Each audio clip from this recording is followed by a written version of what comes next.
¿vale? Sabéis que la cardiopatía isquémica es, como hemos dicho, es la principal causa de enfermedad cardiovascular y, por tanto, de mortalidad a nivel mundial. La patología del síndrome coronario lo tenemos que entender también, igual que habíamos dicho con insuficiencia cardíaca, como un continuo, ¿vale? Lo que antes se llamaba como cardiopatía isquémica estable se ha cambiado ya el nombre, ya se llama síndrome coronario crónico, ¿vale? Por lo que vamos a intentar referirnos con este nombre a partir de ahora. El síndrome coronario crónico es una enfermedad crónica, como su nombre dice, que es muy progresiva, lenta, que va evolucionando desde edades muy precoces de la vida y que en determinados momentos puede tener inestabilizaciones en forma de síndrome coronario agudo, ¿vale? Entonces vamos a diferenciar entre el síndrome coronario crónico y el síndrome coronario agudo. Dentro del síndrome coronario crónico encontramos diversas patologías. Entre ellas tenemos angina estable, pero también tenemos el síndrome coronario agudo cuando se ha estabilizado, generalmente cuando ha pasado un año. O también tenemos la situación en la que yo diagnostico a un paciente de cardiopatía isquémica de forma casual porque le he hecho una prueba por otro motivo, porque le he hecho un cateterismo de cara a una cirugía o porque el paciente presenta una insuficiencia cardíaca y para hacer el diagnóstico etiológico le he hecho un cateterismo, ¿vale? ¿Cómo hago yo el diagnóstico? Bueno, antes de eso, lo primero, la etiología, ¿vale? Como vemos aquí, sabéis que la etiología del síndrome coronario puede ser debida a una disminución del aporte, ¿vale? O por un aumento de las demandas, que esto también lo hemos mencionado un poquito antes en el tema de la hipertensión, ¿vale? Una disminución del aporte, es decir, que yo no sea capaz de irrigar adecuadamente a mi miocardio y eso provoca una isquemia. ¿Cuándo? Pues la causa más frecuente, ¿no? La aterosclerosis, como vemos aquí, con la formación de una placa de adenoma. ¿Cuándo más? Cuando yo tenga, por ejemplo, unos niveles de oxígeno disminuidos y por tanto no puede irrigar adecuadamente mi miocardio. Cuando pues la anemia, la hipoxia, etcétera, ¿vale? O cuando tenga un aumento de las demandas que yo no sea capaz de suplir. Esto lo hemos comentado antes en el tema de la hipertrofia ventricular, ¿vale? Esto ocurre también en otras circunstancias, como por ejemplo ante taquicardias o por ejemplo ante una sepsis o cualquier circunstancia que haga que mi corazón necesite unas demandas superiores y yo no sea capaz de proporcionárselas, ¿vale? Entonces, estábamos diciendo que para diagnosticar el síndrome coronario crónico, sobre todo me voy a basar en la clínica, ¿vale? Es lo que me va a dar el diagnóstico. ¿En qué me voy a basar sobre todo? En la edad del paciente, en el sexo y en cómo me está contando el dolor, ¿vale? Sabemos que el dolor torácico típico es un dolor retroesternal opresivo, que se irradia a cuello, a brazo, que suele durar unos 10-20 minutos, que se desencadena con el ejercicio, que se ve con el reposo o rápidamente tras una nitroglicina sublingual, ¿vale? Entonces, en función de la edad, del sexo, que en general sea el masculino el que lo favorezca, o las características del dolor, vamos a establecer 3 categorías de riesgo. Sabéis que en mujeres y en ancianos y en diabéticos suele manifestarse también de formas atípicas, por lo que tenemos que también tener en cuenta ese factor añadido, como un dolor atípico o bien como una disnea, ¿vale? La disnea puede ser un equivalente de la angina. Entonces, voy a tener 3 categorías de riesgo. Voy a tener una probabilidad baja, una probabilidad intermedia o una probabilidad alta, ¿vale? Cuando yo tengo una probabilidad alta, que esto se hace con unas tablitas que existen, que es cuando me sale por abajo del 15%, directamente yo descarto el diagnóstico de síndrome coronario sin necesidad de hacer más pruebas, ¿vale? Si por el contrario tengo una probabilidad alta, que esto es cuando es por encima del 85%, directamente confirmo el diagnóstico, sin precisar más pruebas, ¿vale? Y son estos pacientes de probabilidad intermedia, entre el 15 y el 85%, los que se van a beneficiar de un estudio adicional, ¿vale? ¿Qué estudio adicional les voy a hacer? Pues generalmente con pruebas de detección de isquemia, ¿vale? Pruebas de detección de isquemia, como pueden ser la ergometría que todos conocéis, aunque estas ya han pasado a ser una segunda línea y como primera línea se recomiendan pruebas basadas en técnicas de imagen, que es la ecocardio, la resonancia o la gammagrafía. Estas basadas en someter al corazón a un esfuerzo, ¿vale? Que puede ser esfuerzo físico, es decir, puede ser hacer al paciente caminar en una cinta, pero no solo voy a ver el electro, sino que lo voy a combinar con esa prueba de imagen, ¿vale? Por ejemplo, una ecocardiografía de esfuerzo, o bien someter al corazón a un esfuerzo, ya sea con fármacos, ¿vale?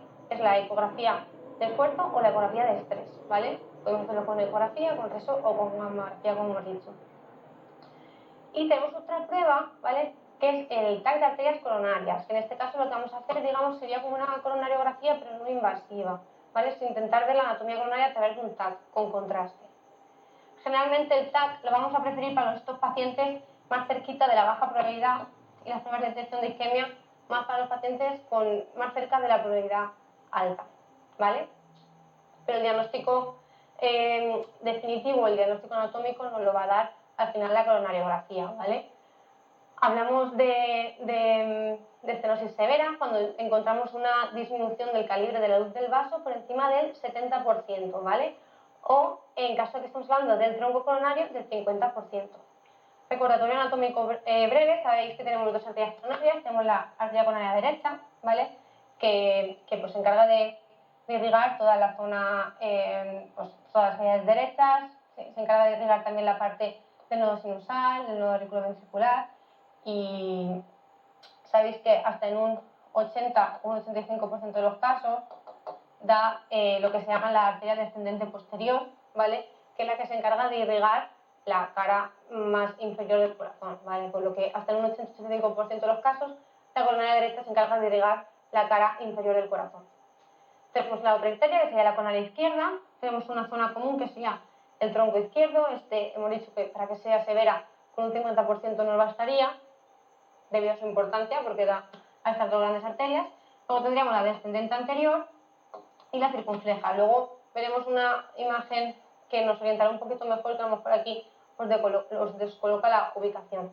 Pero esto era simplemente para que vierais aquí, en este caso, cómo vemos este estrechamiento de la luz por encima del 70%, que sería una estenosis severa, ¿vale? ¿Cuándo voy a hacer al final una coronariografía a mi paciente? Pues obviamente cuando estamos hablando de situaciones de síndrome coronario agudo, ¿no? O por ejemplo, en muertes súbitas resucitadas, en paradas resucitadas, o en pacientes en shock cardiogénico, ¿no?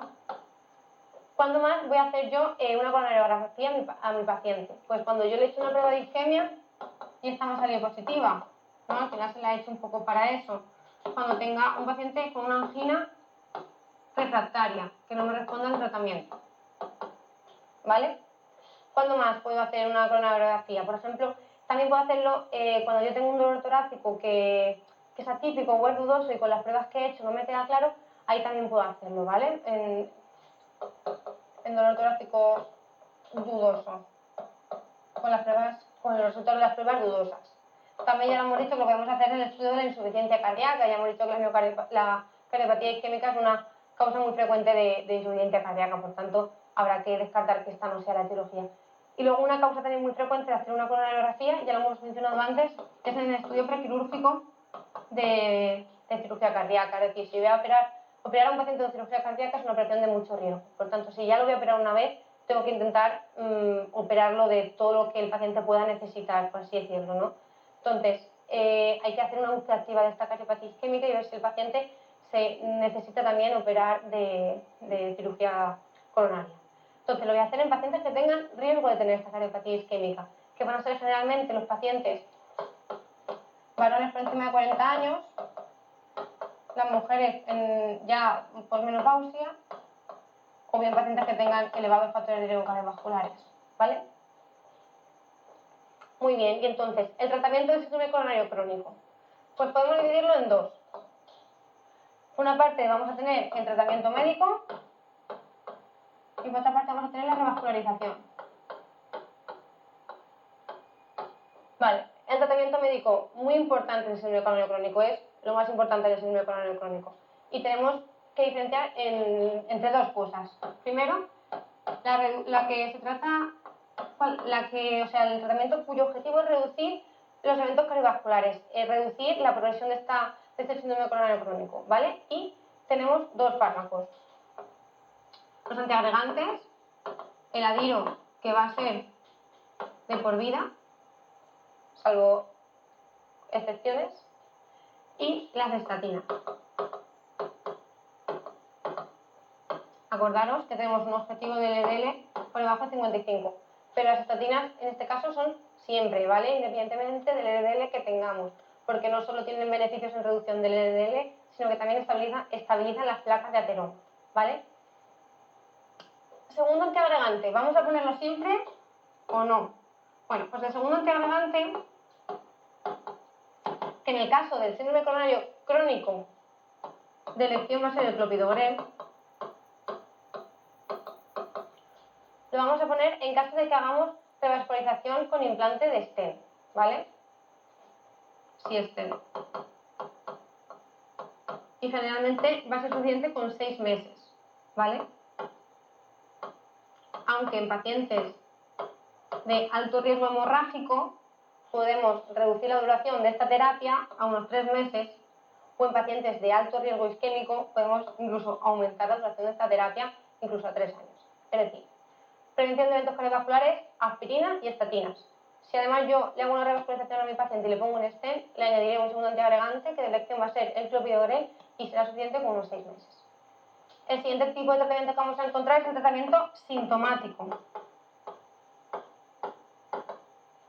¿Y qué tratamientos son? Los antianginosos, que de elección son los betabloqueantes y los antagonistas. Si con uno no es suficiente, los combino. Si no, siguiente paso, los nitratos, ¿vale? Y aún tendríamos todavía más escalones. Respecto al tratamiento de revascularización, sabéis que tenemos la cirugía de bypass o bien la angioplastia coronaria con implante con o sin implante de stent, que no siempre hay por qué ponerlo, ¿vale? Aunque la tendencia es a que se ponga. Es un tratamiento puramente sintomático y esto es un concepto muy importante, ¿vale? Igual que en tratamiento médico estamos diciendo que tenemos la parte que se dedica a prevención y la que es sintomática, aquí es puramente sintomático. La revascularización en el síndrome coronario crónico no ha demostrado reducción de mortalidad y esto es importante. Por tanto, el tratamiento revascularizador es complementario al tratamiento médico. Sí que es un factor muy importante porque es muy potente en conseguir reducir estos síntomas, es muy potente en reducir la angina, ¿vale? Por lo que por lo general se suele usar, pero sí que es importante que se entienda que no reduce la mortalidad, ¿vale? No reduce eventos cardiovasculares, solo es sintomático. Usaremos la reabsorción quirúrgica o angioplastia en función de las características del paciente y de la anatomía de las lesiones, en función de qué arteria esté lesionada, de cuántas arterias estén lesionadas y de las características del paciente, por ejemplo. Si es diabético, disfunción ventricular. De tal manera que me decantaré más hacia cirugía en los pacientes diabéticos, en los pacientes con disfunción ventricular, pacientes con afectación del tronco coronario o pacientes con afectación de 3 vasos, por lo general. ¿Vale? Muy bien. Pasamos al síndrome coronario agudo, ¿vale? Estamos dentro de este síndrome coronario crónico y tengo una agudización o una inestabilización de mi paciente, ¿vale? Estaríamos en esta parte, nos olvidamos de esto. Hasta en el 90% de los casos, la causa más frecuente, que es la que aquí se representa, es la rotura de una placa de ateroma, ¿vale? Por decir, hasta mayor del 90% de los casos, una rotura de una placa de ateroma. Lo tenemos también otras causas, ¿vale? Pues esta es la más importante. Para el diagnóstico del síndrome coronario agudo nos vamos a basar en 3 pilares fundamentales: la clínica, el electro y las enzimas cardíacas, ¿vale? La clínica es lo más importante porque nos va a dar el diagnóstico de sospecha y nos va a hacer seguir el siguiente escalón, ¿vale? Entonces, lo primero, la clínica.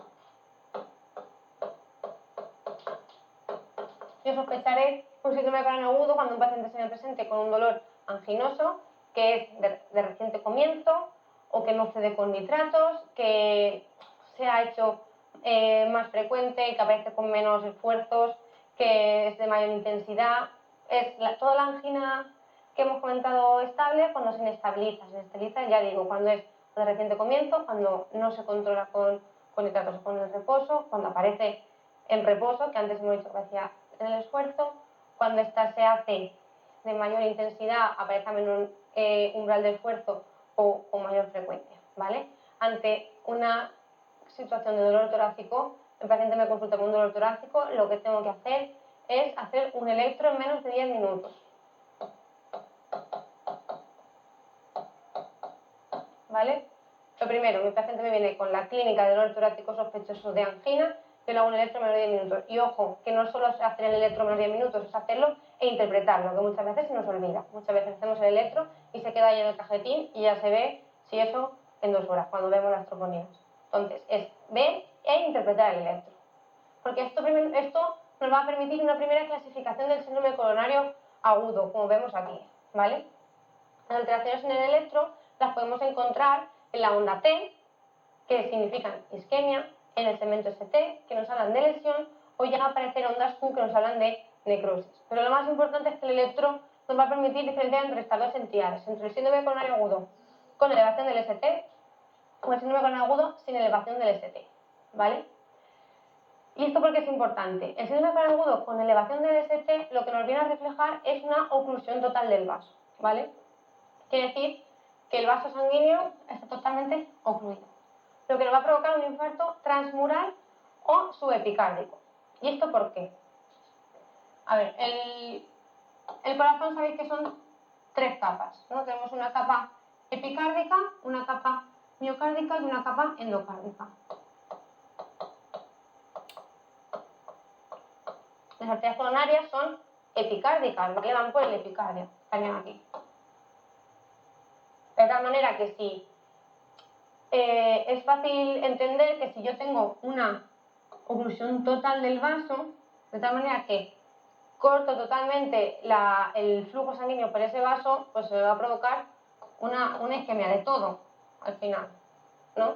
Por tanto, es un infarto transmural o subepicárdico en el sentido de que incluye al epicardio, ¿vale? Eso sería el síndrome coronario agudo con elevación del ST o infarto subepicárdico, ¿vale? O IAM3. ¿Qué pasa por el contrario cuando yo tengo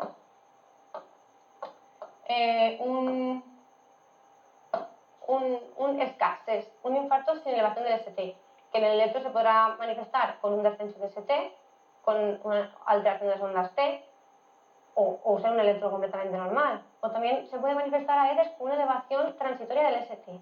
Una elevación transitoria del ST de menos de 20 minutos es un escasez, ¿vale?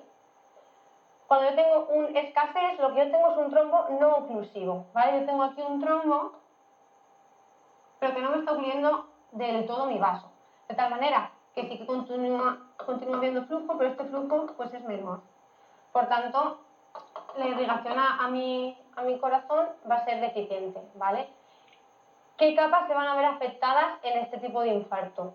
Pues obviamente las que estén más lejos de ese vaso, ¿no? Porque por poquita sangre que pase, el epicardio está tan cerca que se va a irrigar bien. En cambio, al endocardio pues le van a llegar ya las migajas que el epicardio no haya querido, ¿vale? Por tanto, la isquemia principal que voy a tener en este tipo de infarto es en el endocardio. Por eso el escasez también se llama subendocárdico, ¿vale? Muy bien. Una vez que yo he hecho este electro y he hecho esta primera distinción entre escasez y escasez, que luego veremos cómo actuar en función de dónde nos estemos encontrando, el siguiente paso será determinar las enzimas cardíacas, ¿vale? Las enzimas cardíacas, en el caso del escasez, que es en el cual nos pararemos a determinarlas, nos va a permitir diferenciar entre estas dos entidades, entre la angina inestable, si no las eleva, o el infarto, si las eleva, ¿vale? ¿Qué enzimas vamos a determinar? Las troponinas, ¿vale? La troponina I y la troponina T. Son unas enzimas muy específicas del corazón y tardan unas 4 o 6 horas en elevarse. Y además tardan varios días, por lo cual nos permite también realizar un diagnóstico del infarto evolucionado. En las nuevas guías ya no se recomienda determinar otro tipo de enzimas, como por ejemplo las TECAS, ¿vale? Por tanto, lo vamos a dejar en troponinas T o troponinas I. Generalmente hacemos una primera determinación cuando el paciente viene a urgencias y a las 3 horas aproximadamente hacemos una segunda determinación. También ahora con las nuevas guías se dice que generalmente con hacerla a la 1, o sea, tras pasar 1 hora o si no fuera posible a las 2 horas es suficiente, no haría falta esperar 3 horas. Y si con esa segunda determinación hay dudas, pues sí que podríamos hacer otra determinación a las 3 horas, ¿vale? Y con esto ya digo que hacemos el diagnóstico entre angina inestable o infarto sin elevación del ST. Punto también muy importante, la elevación de troponinas por sí no es sinónimo de infarto. La elevación de troponinas es sinónimo de daño miocárdico, ¿vale? Para yo hablar de un infarto tengo que tener algo más, tengo que tener que esa elevación de troponinas sea como consecuencia de una isquemia miocárdica, porque yo puedo tener daño miocárdico en muchas circunstancias, como por ejemplo un TEP, una sepsis, un politrauma, una arritmia, insuficiencia cardíaca, un ictus, 1000 causas. Para yo llegar al diagnóstico de infarto, tengo que tener elevación de troponina sí o sí, daño miocárdico, más al menos una de las siguientes, algo que me oriente a isquemia cardíaca, que es una clínica compatible, que tenga un paciente con angina, alteraciones sugestivas de isquemia en el electro o bien en pruebas de imagen, como la eco, o porque yo vea un trombo en las propias arterias, porque le hago un cateterismo o directamente una autopsia, ¿vale? Por tanto, una elevación de troponina sin nada más no me diagnostica de infarto. Necesito tener o clínica, o electro o eco, o CT o autopsia. Espero que autopsia no. Seguimos. También concepto muy importante. Esta es la imagen que os he dicho, que aquí vamos a ver un poquito mejor lo de las arterias coronarias. La localización, la elevación del ST me localiza la lesión, ¿vale? Elevación de ST me localiza la lesión. El descenso no, ¿vale? Solo el ascenso de ST. Vale, si os fijáis en esta imagen, aquí tendríamos la arteria coronaria derecha, que como veis va por el surco auriculoventricular, bordeando todo el corazón por la parte derecha, y aquí iría hacia atrás, y aquí daría la descendente posterior en un 80-85% de los casos. Aquí tenemos el tronco coronario izquierdo con la descendente anterior, que como su nombre dice, pues va por la parte anterior, va por el surco interventricular, ¿vale? Y da ramas septales para irrigar el septo y ramas diagonales que se encargan de irrigar toda la cara anterior del ventrículo izquierdo. Y luego tenemos la arteria circunfleja, que aquí no la vemos, pero sería esta, que si os dais cuenta realmente es como el reflejo de la derecha, va también por el surco auriculoventricular, pero por la parte izquierda, bordeándolo todo, y sería la que daría la descendente posterior en ese 10-15% de los casos, ¿vale? El resto del tiempo se encargaría de irrigar la cara lateral. Por tanto, cuando yo tengo una elevación del ST en derivaciones V1, V2 o V3, V4, si os fijáis aquí, ¿dónde están colocadas? V1, V2, V3 y V4 están colocadas en la parte más anterior del tórax, ¿vale? En la parte más anterior. Por lo que me van a ver es un infarto anterior, ¿vale? Concretamente, V1 y V2 sería la parte más septal, V3 y V4 sería la parte más anterior, pero bueno, en resumen, la cara anterior. Y por tanto, ¿qué arteria está ahí? ¿Qué arteria está viéndome la cara anterior? La descendente anterior, como su nombre indica. ¿Qué pasa por el contrario cuando tengo una elevación del ST en 1, en AVL o en V5 y V6? ¿Dónde están estas derivaciones? Están aquí, ¿no? Están en la cara más lateral del corazón, V5, V6, 1 y AVL, en la cara lateral del corazón. Por tanto, me van a hablar de un infarto lateral y por tanto su responsable va a ser la circunfleja. Y por el contrario, ¿qué pasa cuando yo tengo una elevación del ST? En la cara inferior, en 2 y VF, en la cara inferior del corazón. Voy a tener un infarto inferior, como os he dicho, y que la responsable, ¿quién va a ser? Pues va a ser la arteria que me esté dando esa descendente posterior, ¿vale? Que en la mayoría de los casos, en el 185, va a ser la coronaria derecha, ¿vale? Pero sí que tenemos un 10-15% de los casos en los que será la circunfleja, ¿vale? Cuando la circunfleja sea la arteria dominante.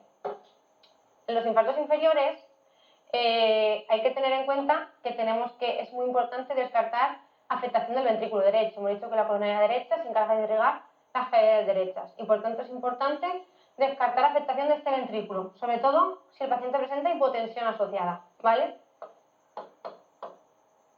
¿Y cómo lo voy a hacer? Con las derivaciones V3R y V4R, que simplemente es colocar V3 y V4 en su misma posición, pero en la parte derecha, en el right, ¿vale? Y otra cosa muy importante del infarto inferior es el riesgo de bradicardias. ¿Por qué? Ya también lo hemos mencionado antes, porque la coronaria derecha es la encargada de irrigar el nodo sinusal y el nodo auriculoventricular, con lo que no va a ser raro en estos pacientes encontrar alteraciones del ritmo, encontrar, por ejemplo, bloqueos AV completos o bradicardias, ¿vale? Muy bien. ¿Qué vamos a hacer ante una sospecha de un síndrome coronario agudo? Pues lo más importante, ya lo hemos dicho, electro en menos de 10 minutos, pero no solo hacerlo, sino que también interpretarlo, ¿vale? Obviamente, un síndrome coronario agudo tiene que estar en el hospital, ¿vale? Por lo tanto, si no estamos en el hospital, tendremos que trasladar al paciente. Y si nos hemos encontrado con una elevación de ST, ya con el código infarto activado. Siempre con el paciente monitorizado y con un desfibrilador cerca. Y carro de paradas, a ser posible, también, ¿vale? Obviamente, una vía venosa tendremos que tener, extrayendo una analítica para poder determinar las troponinas en cuanto podamos. Oxígeno solo si tenemos insuficiencia respiratoria, ¿vale? Con la saturación por debajo de 90 o la PO2 por debajo de 60. Si no, no, porque el oxígeno es un vasoconstrictor y puede ser perjudicial en estos pacientes, ¿vale? Solo si el paciente está en insuficiencia respiratoria. Siguiente paso, lo de siempre, que el paciente no sufra. Vamos a calmarle el dolor, o bien con nitratos, o cuando estos no son suficientes, pues con morfina, ¿vale? Otro, antiagregantes, adiro, aspirina, siempre, ¿vale? Lo más precoz posible. Pondremos una dosis de carga de 300 miligramos, ¿vale? Segundo antiagregante, ¿qué hacemos? ¿Lo ponemos? Bueno, pues aquí hay controversia, ¿vale? Porque las nuevas guías de síndrome coronario agudo sin elevación del ST, que son del año pasado, de 2020, dicen que no lo demos, ¿vale? Dicen que si vamos a hacer un cateterismo precoz en menos de 24 horas, que no lo demos, ¿vale? Sin embargo, pues, bueno, no siempre se hace un cateterismo en menos de 24 horas. Obviamente, si es una elevación del ST, sí, pero en los síndromes agudos sin elevación del ST no siempre se hace en 24 horas y sobre todo en los fines de semana. Si un paciente ingresa un viernes en el hospital con un síndrome coronario agudo sin elevación del ST, ya os digo yo que en la mayoría de casos hasta el lunes no se va a hacer el cateterismo. Entonces no tiene sentido dejar a ese paciente 3 días sin antiagregación. Entonces, pues bueno, habrá que individualizar un poco cada caso, ¿vale? Pero en general sí que es importante que sepáis que las nuevas guías dicen que siempre que se vaya a poder hacer un cateterismo precoz en menos de 24 horas, que no se dé el segundo antiagregante. Y que en caso de que lo vayamos a dar, ¿qué antiagregante daremos? Pues en este caso, en el síndrome coronario agudo, ticagrelol o prasugrel frente a clopidogrel, ¿vale? De elección ticagrelol o prasugrel, ¿vale? Dosis de carga de 180 para ticagrelol y dosis de carga de 60 miligramos para prasugrel, ¿vale? Si hay contraindicaciones para alguno de estos, pues daremos clopidogrel. Y por último, la anticoagulación con heparinas, ¿vale? O de bajo peso molecular, monofraccionadas, o tenemos también fondoparinux, tenemos varias, ¿vale? Generalmente se darán hasta que al paciente se le haga la revascularización o bien hasta que el paciente se ha dado de alta. Y ahora, lo importante, el manejo en función de en qué patología nos estamos encontrando, ¿vale? Entonces, yo hago el electro en menos de 10 minutos y hago una primera subclasificación del paciente en función de si tengo elevación del ST o no tengo elevación del ST, ¿vale? Recordar que tenemos que actuar como con una elevación del ST también cuando el paciente tiene un bloqueo de rama izquierda o bien de rama derecha, ¿vale? Vamos a empezar con esta parte, ¿vale? La elevación del ST. Lo primero es preguntarnos cuánto tiempo hace que el paciente está con dolor, ¿vale? ¿Cuándo te empezó el dolor? ¿Vale? En el síndrome coronario agudo con elevación del ST hemos dicho que lo que tenemos es un vaso ocluido y por tanto lo que tenemos que hacer es abrir ese vaso lo antes posible. Es lo que tenemos que hacer, el tratamiento, abrir el vaso, conseguir la reperfusión. Pero, ¿cuánto tiempo lleva el paciente con dolor? ¿Por qué? Porque esta reperfusión del vaso tiene beneficios sobre todo en las primeras 3 horas, sobre todo en la primera hora, es decir, cuanto más tardemos, menos efectivo va a ser. Generalmente, hasta las primeras 12 horas iremos al lío, ¿vale? Sin pensarlo. Si el paciente lleva menos de 12 horas con dolor, abrir el vaso. Cuando el paciente lleve más de 48 horas, abrir el vaso ya no tiene beneficios en términos pronósticos. Lo va a tener en términos sintomáticos, como hemos visto, pero ya no en pronósticos. Por tanto, en general, pues haremos el cateterismo pero bueno, ya la verdad que ya sin prisa, ¿vale? Generalmente pues lo podemos hacer en 24, 72 horas según la disponibilidad, ¿vale? Y ahora en lo que sí que tenemos que jugar un poquito más son entre los pacientes entre esas 12, son los pacientes entre esas 12 y 48 horas, ¿vale? En estos pacientes pues habrá que individualizar un poquito. Desde luego que si el paciente está con síntomas, sí que habrá que hacer la angioplastia, o sea, habrá que hacer la reperfusión aguda, primaria, y si no, pues si está sin dolor, pues ya sí que se hará de forma más precoz, ¿vale? Generalmente si el paciente se ha quedado asintomático, pues eso, en unas 24-72 horas lo haremos. Si el paciente está sintomático, o sea, aquí ausencia de síntomas y aquí síntomas. Aquí lo que vamos a hacer es abrir el vaso, ¿vale? Reperfusión. Urgente.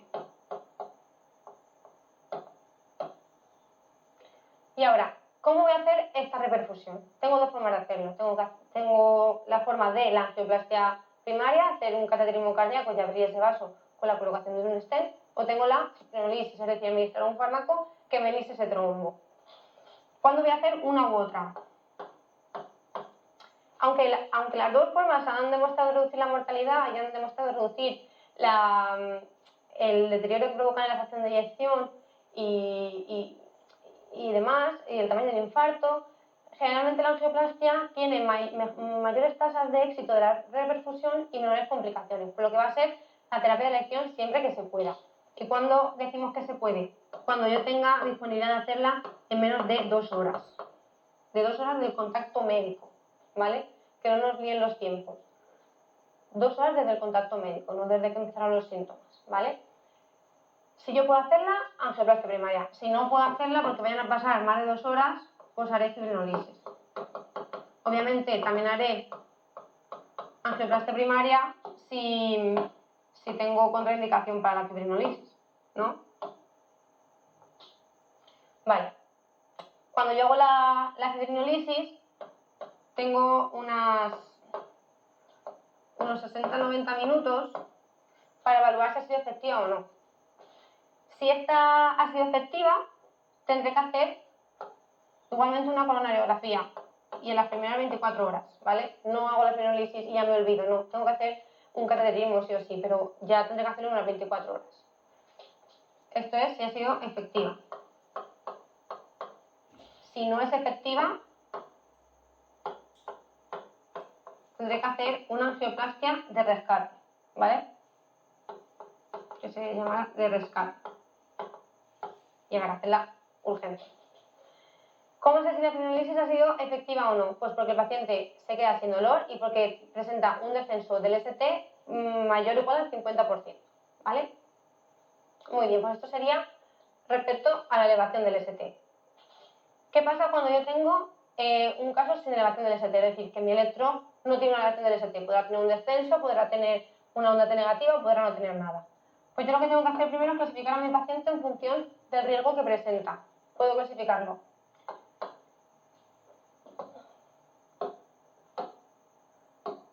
en muy alto riesgo, en alto o en bajo. El paciente va a ser de alto riesgo cuando presente elevación de troponinas, cuando presente cambios dinámicos en el electro o cuando, en función de parámetros clínicos, la escala Grace me salga alta, una puntuación por encima de 140, ¿vale?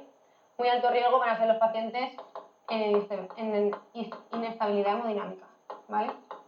Pacientes en inestabilidad hemodinámica o pacientes con angina refractaria, pacientes con arritmias malignas o pacientes en edema agudo de pulmón, en bloqueo cardiogénico, ¿vale? Arritmias. El bajo riesgo obviamente va a ser todo lo que no sea esto. Pacientes de muy alto riesgo, cateterismo en menos de 2 horas. Pacientes de alto riesgo, idealmente cateterismo en menos de 24 horas. Cateterismo precoz. Pero esto es lo que ya digo que no siempre se hace así, pero bueno, es lo que se recomienda. Los pacientes de bajo riesgo son los que se van a beneficiar de hacer pruebas adicionales, generalmente pruebas de detección de isquemia o de arterias coronarias, y en caso de que nos salgan positivas, pues ya valoraríamos hacer el cateterismo ya de forma más programada, generalmente pues en las primeras 72 horas, ¿vale? Otra cosa importante es que estos pacientes, los de alto y muy alto riesgo, tienen que ingresar en una unidad coronaria o en una UCI, ¿vale? Los pacientes tienen que estar monitorizados. Los pacientes de bajo riesgo es suficiente con una planta convencional o incluso en los hospitales en los que funciona con un sistema de urgencias que tiene sistema de observación para pacientes con una debilidad del dolor torácico, ¿vale? Muy bien, y ya simplemente una vez que le hemos hecho nuestro tratamiento de revascularización a nuestro paciente, ¿qué voy a hacer con mi paciente? ¿Cómo se va a ir de alta? ¿Qué tratamiento le voy a poner? Pues obviamente es muy parecido al crónico, ¿no? El adiro indefinido de por vida, 100 miligramos día. La estatina, obviamente. En este caso, también los IECAS, porque disminuyen el remodelado ventricular y los betabloqueantes. Y ahora vamos a hablar un poquito más del segundo antiagregante, ¿vale? Segundo antiagregante. Ya hemos dicho que de elección ticagrelol o prasugrel, ¿no? Y que en caso de contraindicaciones, pues ya clopidogrel. ¿Cuánto tiempo? Pues bien, salvo contraindicaciones, vamos a mantenerlo 12 meses. Si el paciente tiene alto riesgo hemorrágico, puedo plantearme dos cosas. Una, reducir esta duración a 3 meses, o incluso a veces a un mes, o incluso poner clopidogrel, ¿vale? O lo que puedo hacer también es, en los casos en los que mi paciente tiene un alto riesgo isquémico, mantendré la doble antiagregación durante 3 años, ¿vale? Esto generalmente se hace con el ticagrelol, que es un estudio que sacó, que lo hizo a dosis de 60 miligramos. El ticagrelol sabéis que son 90 miligramos a 12 horas y el prasugrel al día, ¿vale? En el caso de que queramos mantener una doble terapia prolongada porque el paciente tenga un alto riesgo isquémico, a partir de estos 12 meses lo que haríamos sería bajar la dosis del ticagrelol a 60 miligramos cada 12 horas, ¿vale? ¿Y por qué he puesto el segundo antiagregante aquí apartado? Porque quiero hacer una mención especial a los pacientes que por determinados motivos llevan terapia anticoagulante. Generalmente van a ser pacientes que nos encontremos en fibrilación auricular, porque en estos pacientes pues el riesgo hemorrágico ya de por sí es muy alto, por lo que la terapia va a cambiar, ¿vale? Pacientes con anticoagulante oral, ¿qué vamos a hacer? En términos generales, vamos a poner anticoagulación oral, más aspirina, más clopidogrel en este caso, una semana. Y con una semana va a ser suficiente. A partir de esa semana, que generalmente es durante el propio ingreso, vamos a dejar el anticoagulante con un solo antiagregante y que en este caso se prefiere por lo general el clopidogrel. Y esto será durante los siguientes 12 meses. A partir de los 12 meses, solo el anticoagulante. Quitaremos los antiagregantes, ¿vale? Excepciones. Mi paciente tiene alto riesgo hemorrágico.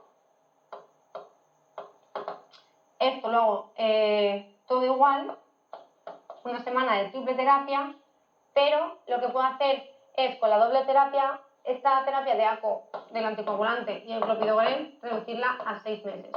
Y a partir de los 6 meses solo el anticoagulante, ¿vale? Por lo contrario, si mi paciente tiene un alto riesgo isquémico, lo que puedo hacer es esta primera opción de la triple terapia, es mantenerla un mes, ¿vale? Y luego sería igual. Luego ya sería el ACO y el clopidogrel 12 meses y luego ya el ACO. Y ojo, siempre que se pueda, los anticoagulantes orales de acción directa o los NACOs, anticoagulantes orales de acción directa, por encima de los vitamina K, ¿vale? Porque son los que realmente han demostrado esto. Muy bien, esto es muy importante tener en cuenta siempre el riesgo isquémico y el riesgo hemorrágico de nuestro paciente. Salvo contraindicación, doble terapia, 12 meses con ticagrelor y prasugrel. Alto riesgo hemorrágico, reducimos a 3 meses. Alto riesgo isquémico, podemos prolongar incluso 3 años. Pacientes con anticoagulación, norma general, triple terapia 1 semana, luego doble hasta completar el año y luego el anticoagulante en monoterapia. Si alto riesgo hemorrágico, lo que vamos a hacer es reducir estos 12 meses a 6, y si alto riesgo isquémico, lo que haremos será prolongar la triple terapia a 1 mes. Y vamos con unas preguntas. Respecto al trazado electrocardiográfico de lesión miocárdica, es falso que los signos de lesión subepicárdica pueden plantear el diagnóstico diferencial con la pericarditis aguda. Los signos de lesión subendocárdica pueden plantear el diagnóstico diferencial con la hipertrofia ventricular izquierda. Los signos de lesión subepicárdica no son compatibles con la angina de Prince metal. Los signos de lesión subepicárdica pueden preceder a la aparición de una onda. Bueno, pues esto es un poco para que reflexionéis con lo que hemos explicado previamente, ¿no? Acordaros que la lesión subepicárdica, cuando afecta al epicardio, quiere decir que afecta a la capa más cercana a las arterias coronarias y que por tanto está ocluida completamente. Es decir, están hablando de una elevación del ST. ¿Con qué tengo que hacer yo el diagnóstico diferencial de la elevación del ST? Pues por ejemplo con una pericarditis aguda o por ejemplo con una angina de Prince metal, un vasospasmo que me provocará una elevación del ST. Y obviamente una elevación del ST me puede dar lugar a una necrosis y por tanto a la aparición de un DASCU, ¿vale? Por el contrario, una lesión subendocárdica, un descenso de ST, sí que me puede provocar, esas alteraciones las puedo ver también en patologías como la hipertrofia ventricular o como la estenosis aórtica. Por tanto, la incorrecta va a ser la C. Una elevación del ST sí que es compatible con una angina de Prince metal. Un paciente que ha sufrido un infarto de miocardio hace 6 meses, ¿qué fármacos, salvo contraindicaciones, ha de incluir? Aspirina, IECA y antagonista del calcio, aspirina estatina y betabloqueante, aspirina estatina, dioxina y betabloqueante, o estatina diurético, IECA y betabloqueante. Pues obviamente la 2, ¿vale? Y si podemos también añadiríamos los IECAs. ¿En qué paciente realizaría una coronariografía urgente? Mujer de 66 años diabética con un único episodio de dolor en reposo y elevación de troponinas. Hombre de 77 años que ingresa por 2 episodios de dolor de 30 minutos de duración que presenta descenso del ST durante el episodio de dolor. Mujer de 65 años con dolor en reposo a quien se le realiza una ergometría con resultado positivo, o un varón de 55 años que presenta dolor torácico disnea, que está desaturado, con un electro con un descenso de ST en cara anterolateral y que no revierte con hidrolencerina. Si os fijáis, en el primer caso nos hablan de elevación de troponinas, es decir, alto riesgo isquémico. En el segundo caso nos hablan de alteraciones en el electro, es decir, alto riesgo isquémico. Paciente de alto riesgo isquémico hay que hacer un cateterismo de forma precoz, en menos de 24 horas. Siguiente caso, nos hablan de que tiene una ergometría positiva, es decir, han hecho una prueba de isquemia, por lo tanto es un bajo riesgo isquémico. Hay que hacer la coronariografía en menos de 72 horas. El último caso, paciente que presenta desaturación, con una angina refractaria, nos está hablando de un paciente que está metiéndose en el edema agudo de pulmón en el contexto de un escasez y por tanto sería muy alto riesgo isquémico y habrá que hacer un cateterismo urgente en menos de 2 horas. La opción correcta es esta, la 4. Última pregunta, respecto al tratamiento antiagregante, ¿cuál de las siguientes es falsa? Tras un síndrome plano agudo se recomienda doble antiagregación con aspirina, ticagrelor o prasugrel 12 meses. En pacientes tras un síndrome plano agudo que precisen anticoagulación crónica por otro motivo, la antiagregante de elección es prasugrel. La triple terapia con anticoagulante o doble antiagregación tras síndrome plano agudo en pacientes que precisen anticoagulación por otro motivo se mantendrá generalmente durante una semana. En pacientes de alto riesgo isquémico y bajo riesgo hemorrágico se puede plantear prolongar la doble antiagregación más allá del primer año. Bueno, pues la falsa, pues la 2, ¿vale? Ya hemos dicho que los pacientes que estén anticoagulados, la antiagregación la haremos con aspirina y con clopidogrel, ¿vale? No lo haremos con prasugrel y ticagrelor. El resto son correctas. Doble antiagregación 12 meses. En caso de que tengamos anticoagulante, la triple terapia será durante una semana. Y en pacientes con alto riesgo isquémico podemos plantear doble antiagregación más allá del año, concretamente durante 3 años.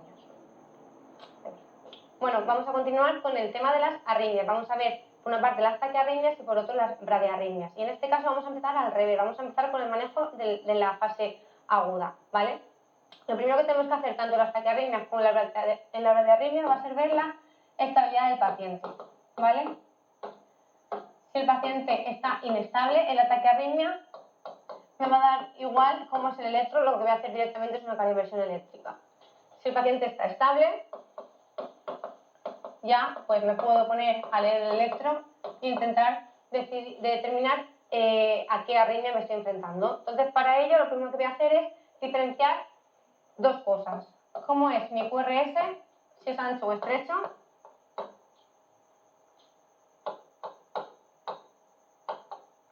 Y si este es regular o si es irregular.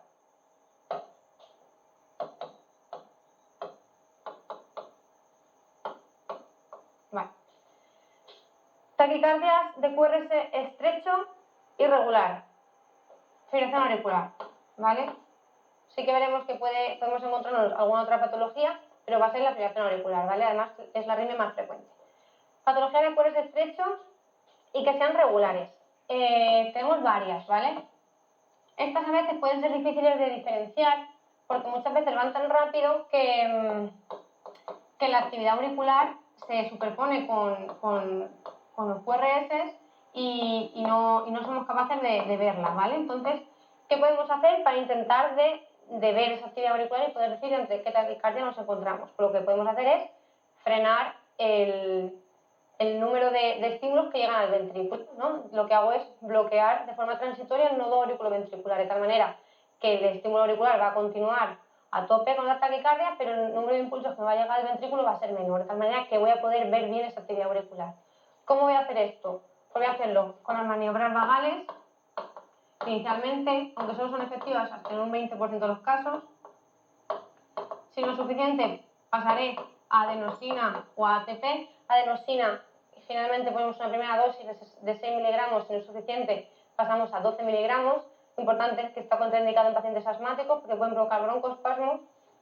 Y si con esto no es suficiente, pues ya podemos poner antagonistas como verapamilo o diltiazem o betabloqueantes intravenosos como el esmolol o el metoprolol, ¿vale?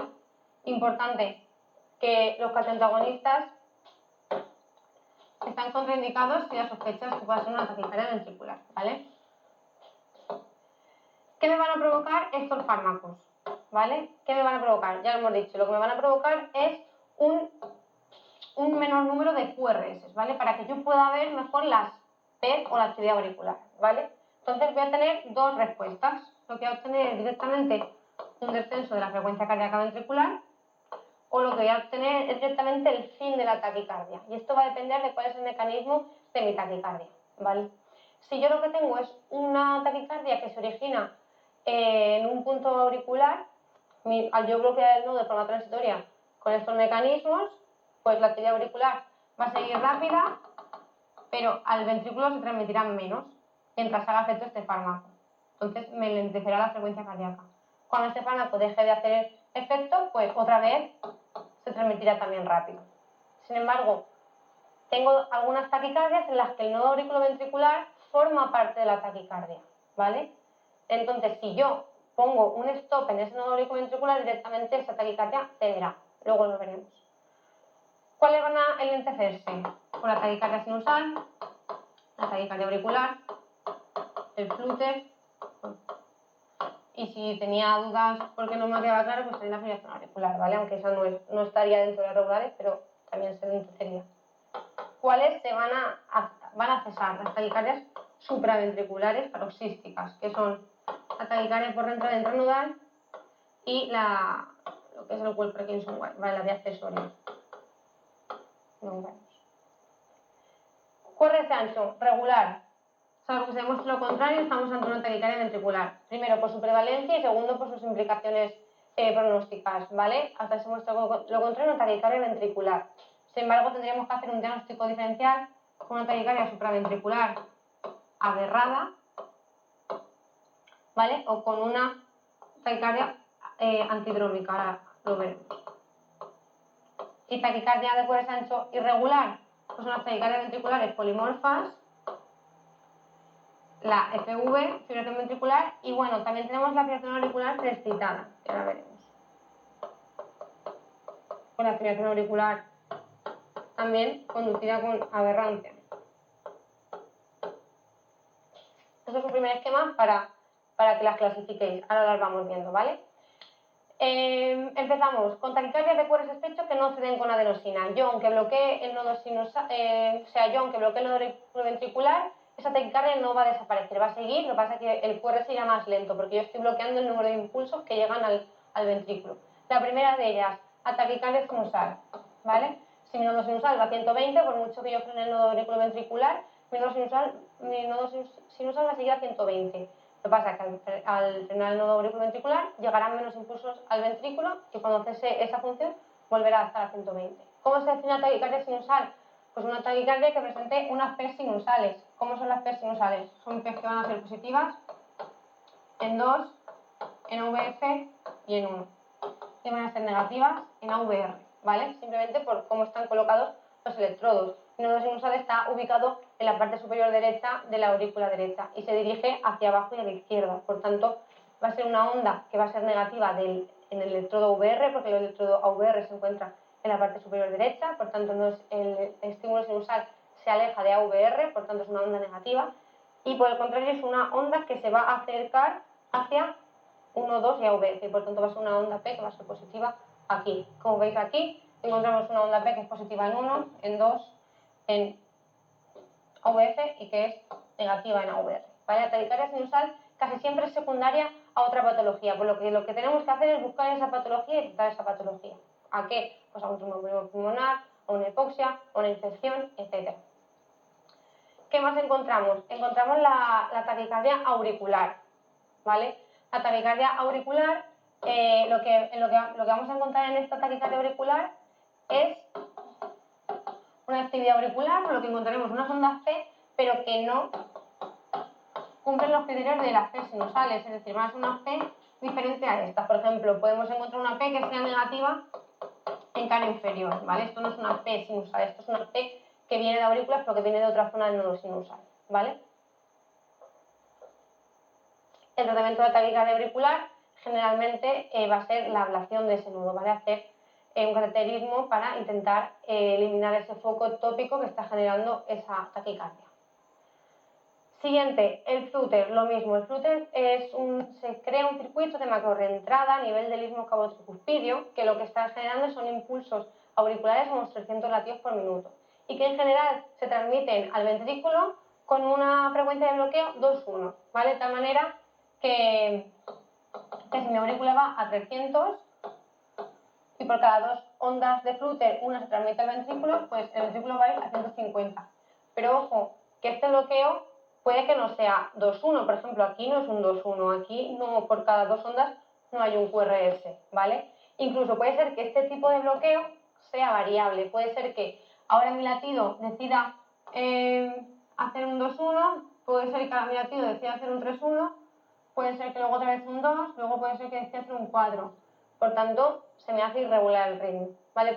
Esto simplemente os lo cuento para que veáis que no siempre los irregulares son fibrilaciones auriculares, pero que tenemos que pensar en ella lo primero, sí.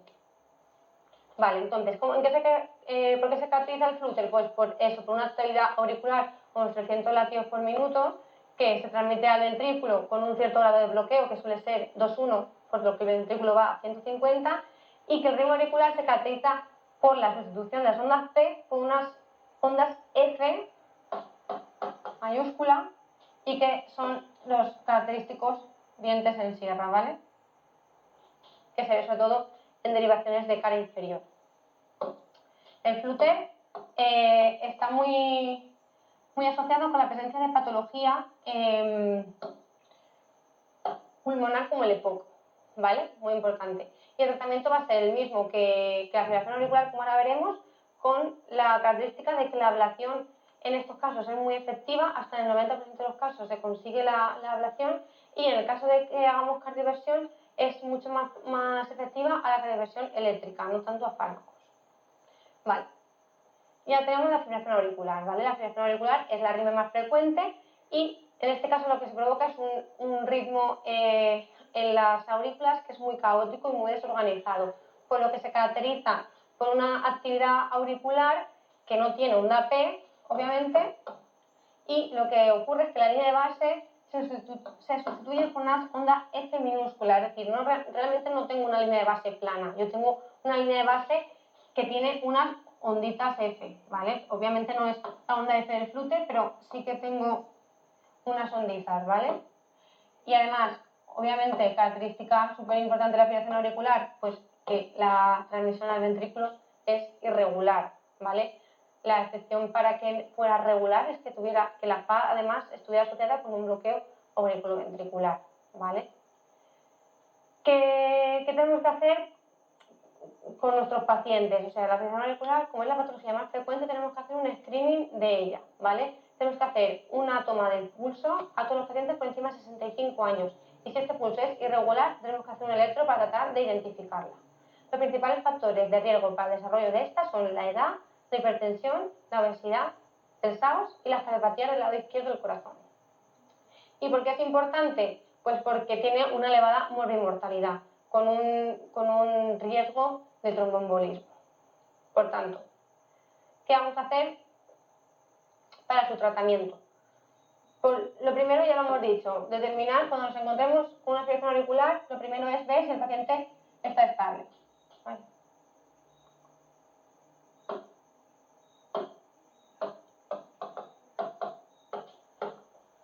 Ya que si el paciente está inestable, no me lo pienso y directamente hago una cardioversión eléctrica. Si el paciente está estable, tengo dos opciones. Tengo la opción de hacer frecuencia, o sea, estrategia de control de frecuencia cardíaca, que esto me lo plantearé siempre que la frecuencia cardíaca esté por encima de 110 latidos por minuto. Si no está por encima de 110 latidos por minuto, tampoco tiene sentido, porque está con una frecuencia más o menos controlada. ¿Qué fármacos tengo yo para controlar la frecuencia cardíaca? Los fármacos que me frenen el nodo, los fármacos que me frenen el número de impulsos auriculares que llegan al ventrículo. Los betabloqueantes, los antagonistas no didoclínicos como es el diltiazem o el verapamilo y la dioxina. Y luego tengo una estrategia de control del ritmo, es decir, tratar de pasar a mi paciente a un ritmo sinusal. Esto realmente no ha demostrado mejorías de mortalidad, sí de calidad de vida y de síntomas. Por tanto, como es solo sintomático, no tengo por qué empeñarme en hacerlo a todos los pacientes. Lo haré solo a los pacientes en los que yo piense que me va a dar un beneficio. Hay pacientes en los que, por determinadas características, van a recaer frecuentemente en fibrilación auricular, por lo que no tiene mucho sentido empeñarnos en hacer control del ritmo. ¿En qué pacientes no haré control del ritmo? Pues pacientes sobre todo ancianos que tengan dilatación importante auricular o que tengan una cardiopatía muy avanzada, ¿vale? En estos pacientes no haré control del ritmo y directamente los dejaré en FA, ¿vale? Va a ser una FA permanente. Si yo sí que opto por hacer control del ritmo, lo primero que me tengo que plantear es cuánto tiempo lleva mi paciente en fibrilación auricular. Si mi paciente lleva menos de 48 horas, yo puedo hacer una cardioversión eléctrica con una cardioversión tranquilamente. La probabilidad de que tenga un trombo en la orejuela izquierda, que sabéis que es el principal sitio donde se desarrollan, es bastante baja. Si por el contrario el paciente lleva más de 48 horas o no sé el tiempo que lleva, no me puedo fiar de que no tenga trombo. Entonces tengo que descartar que tenga un trombo y esto puedo hacerlo o bien haciendo directamente una ecocardiografía transesofágica, que al ser a través del esófago veo muy bien la orejuela izquierda y descarto que tiene trombos ahí, o directamente anticoagulando al paciente 3 semanas. Una vez que yo he hecho cualquiera de estas dos cosas, ya sé que no tengo trombos y que entonces sí que puedo hacer la cardioversión, la cual podría hacerla cardioversión eléctrica sincronizada siempre, aquí también, o cardioversión farmacológica con fármacos, ¿cuáles? Plecainida, propafenona, amiodarona o vernacalan. Va a depender un poco de las características del paciente. Destacar que plecainida y propafenona están contraindicadas si el paciente tiene cardiopatía estructural, ¿vale? Muy bien. Y una vez que yo consigo que el paciente pase a ritmo sinusal, tengo que ver si voy a optar por una estrategia de prevención de nuevos eventos, ¿vale? Esto lo voy a hacer a partir del segundo episodio, ¿vale? Con un único episodio no tengo que ponerme a prevenir eventos, ¿vale? En la prevención de nuevos episodios lo haré con los fármacos antiarrítmicos, ¿vale? Generalmente son los mismos que he mencionado antes. Tenemos la amiodarona, tenemos la flecainida, propafenona, los más usados, ¿vale? Y luego tenemos otra estrategia que generalmente se usa cuando estos han fracasado, ¿vale? Que es la ablación también, ¿vale? Igual que hemos dicho que ablacionábamos taquicardia auricular, ablacionábamos en el flúter del limbo tricuspidio, aquí también hacemos una ablación que en este caso es de las venas pulmonares, ¿vale? En este caso no es tan eficaz como en el flúter, pero también tiene resultados bastante buenos, ¿vale? Y luego ya lo más importante en la fibrilación auricular, que es, pues, si hemos dicho que tiene una elevada morbimortalidad porque tiene un elevado riesgo de tromboembolismos, sobre todo de desarrollo de ictus, pues una parte muy importante de su tratamiento va a ser la prevención de estos eventos tromboembólicos. Sabéis que la forma para determinar el riesgo es mediante la escala Chatbas. C de cardiopatía, que sería insuficiencia cardíaca o disfunción ventricular. H de hipertensión. A de H de edad mayor o igual a 75 años, en este caso son 2 puntos. D de diabetes. S de stroke, que sería ictus, AIT o otro embolismo arterial, también son 2 puntos. V de vasculopatía, es decir, aterosclerosis ya sea a nivel coronario, también tenemos a nivel periférico o a nivel de la aorta, forma de aneurismas. Otra vez la H, en este caso, solo un punto, que sería mayor o igual a 65 años. Y por último, el sexo femenino, ¿vale? Y esto del sexo también es importante, ¿vale? Porque sabéis que generalmente indicamos la anticoagulación cuando nuestro paciente cumple en la escala de Chatbas mayor o igual a 2 puntos, ¿vale? Es decir, yo voy a indicar anticoagulación si mi paciente tiene mayor o igual a 2 puntos en la escala de Chatbas. Recomendándose si cumple un punto. Si cumple 0, nada, pero con un punto se recomienda y con mayor o igual a 2 siempre. En el caso de las mujeres, habrá que iniciar anticoagulación si es mayor o igual a 3 y recomendándose en 2, no anticoagulando en 0 o 1, ¿vale? Es decir, ser mujer solo, tener un punto solo por ser mujer no es suficiente para anticoagular, ¿vale? Entonces, tendrías que ser mujer y cumplir otro criterio más. La antiagregación está ya pasada en temas de fibrilación auricular, no o sea, hay que antiagregar la fibrilación auricular. Otro punto importante son 2 patologías que ya de por sí requieren anticoagulación independientemente del Chatbas que tenga, ¿vale? Y esta es la miocardiopatía hipertrófica y la estenosis, bueno, y la FA valvular, ¿vale?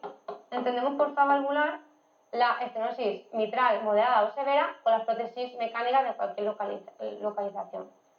Y la FA valvular es la única patología en la que los antivitamina K están por encima de los nuevos anticoagulantes de acción directa, ¿vale? En el resto de casos, los nuevos anticoagulantes de acción directa siempre por encima de los inhibidores de la vitamina K, menos también en la enfermedad renal crónica severa, que en esos casos también se prefieren los antagonistas de la vitamina K, ¿vale? Muy bien. Pues pasamos con los taquicardias por ese estrecho que sí que se den con adenosina, ¿vale? Y esto vamos a entenderlo. Cuando yo tengo mi corazón, yo tengo esto así, aquí tengo mi nodo sinusal, aquí tengo mi nodo auriculoventricular y aquí se transmite al ventrículo, ¿no? Entonces, las taquicardias por reentrada, ya sea por una reentrada intranodal o por una vía accesoria, crean un circuito en el cual el nodo auriculoventricular forma parte. Entonces, si yo pongo un fármaco que me corta el nodo auriculoventricular, aunque sea transitoriamente, está cortando lo que es imprescindible para que esta taquicardia siga funcionando. Por lo tanto, se me corta. Concretamente, las taquicardias por reentrada nodal, yo lo que tengo en el nodo son como 2 caminos. Entonces, lo que se genera en esta taquicardia es esta reentrada. Se crea un circuito así cerrado que no se corta, se está generando continuamente esa taquicardia.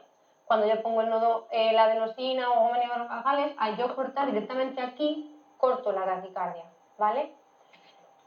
Que esto se genere así a nivel del nodo, ¿qué me provoca también? que el ventrículo y la aurícula prácticamente se estén despolarizando a la vez, por lo cual las ondas P la mayoría de veces no las voy a ver porque están ocurriendo a la vez que el QRS y el QRS las está tapando, como ocurre en este caso. Aquí, sin embargo, sí que a lo mejor podríamos decir que puede ser esa muesquecita, esta muesca de aquí. A veces se pueden ver, ¿vale? Pero muchas veces no se ven. Es decir, que las taquicardias intranodales por entrada intranodal son muy frecuentes en mujeres jóvenes sin patología previa, ¿vale? Y que son el 60% de los casos de las taquicardias supraventriculares paroxísticas, las que estáis viendo así. Y vamos con el otro caso, que es el síndrome de Wolff-Parkinson-White. Hay que diferenciar dos conceptos, la preexcitación y el síndrome de Wolff-Parkinson-White. Por preexcitación entendemos esto, lo que yo veo aquí. Yo veo un electro en el que yo tengo un PR corto y una onda delta, y esto es una preexcitación. Es decir, yo en mi corazón lo que puedo tener en ocasiones es una vía accesoria, otro camino que me comunica las aurículas con los ventrículos, aparte del habitual que es el nodo auriculoventricular.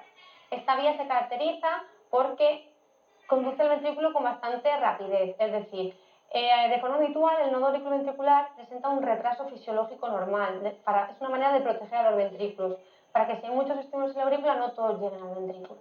Sin embargo, esta vía accesoria no tiene ese retraso, ¿vale? Por tanto, ¿qué me va a provocar? Que cuando mi estímulo se genera en el nodo sinusal, este viaja a las aurículas y partirá al nodo auriculoventricular y partirá la vía accesoria, conduciendo muy rápido y por tanto provocando que mi PR se haga corto, que será menor de 120 milisegundos, ¿vale? El PR al final lo que hace es medir la conducción entre la aurícula y el ventrículo, porque la P es la desplazación auricular y la R, el QRS, la ventricular. El espacio entre la P y la R es la conducción auriculoventricular.